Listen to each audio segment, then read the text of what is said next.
শাস্ত্রীয় সঙ্গীতের সুরে ইতিহাসের ছায়ায় রোশনাইয়ে মুখর পোড়ামাটির হাট। মল্ল রাজাদের ঐতিহ্যবাহী বিষ্ণুপুরে আবারও ফিরল ধ্রুপদের আবেশ।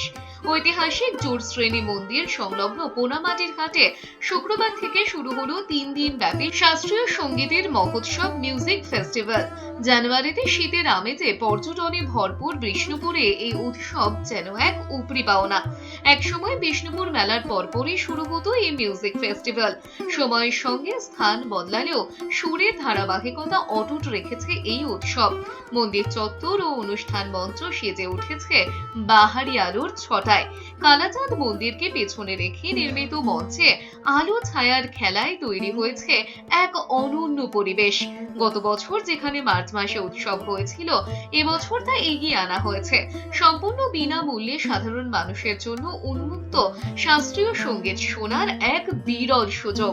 উদ্বোধনী পরিবেশনায় ছিল বঙ্গবিভূষণ পণ্ডিত অনিন্দ্য চ্যাটার্জি ও অনুব্রত চ্যাটার্জির তবলা যুগলবন্দি।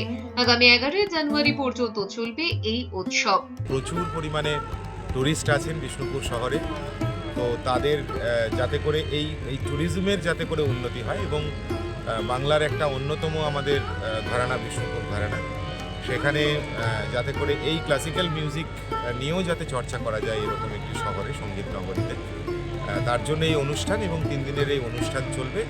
বিভিন্ন শিল্পীরা আসবেন, প্রথিতযশা যারা আছেন ক্লাসিক্যাল আইদার গান করেন বা বাজান, এরকম বহু গুণী শিল্পীরা এখানে আসবেন। এছাড়াও হস্তশিল্পের মেলা যেমন আমাদের এখানে চলে, তেমনি অনুষ্ঠানকে ঘিরে সেটাও চলছে। বিভিন্ন স্টলে আমাদের পোড়ামাটির হাটের অসংখ্য হস্তশিল্পী আছেন।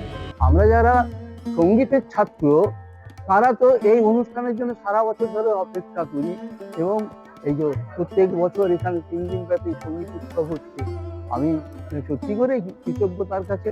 আর সব থেকে বড় কথা হচ্ছে, সঙ্গীতের ছাত্র হিসাবে আমরা যেটা বাইরের যারা শিল্পী আছেন, যাদের হয়তো সেখানে গিয়ে আমরা শুনতে পারিনি, তারাও এখানে আসছেন, আমাদেরও গান শোনাতে পারছি। এই যে মেলবন্ধনটা হচ্ছে, এটাও তো আমাদের কাছে একটা বিরাট পাওনা। সুতরাং সব মিলিয়ে এটা আমাদের কাছে একটা খুবই আনন্দদায়ক, উৎসাহ ব্যঞ্জক। এই যে বিষ্ণুপুরে এত ঠান্ডা, এই ঠান্ডার মধ্যেও কিন্তু মানুষজন বাড়িতে বসে নেই, সবাই মেলা উপভোগ করছে এবং এই মিউজিক ফেস্টিভ্যালে গান শুনছেন। তারা এই যন্ত্র অনুষ্ঠান হবে, সেই অনুষ্ঠান দেখবে। বাচ্চাদের নাচ হলো, সেই সুন্দর নাচ আমরা উপভোগ করলাম, খুব ভালো লাগছে। রাহুলের রিপোর্ট, এস নিউজ।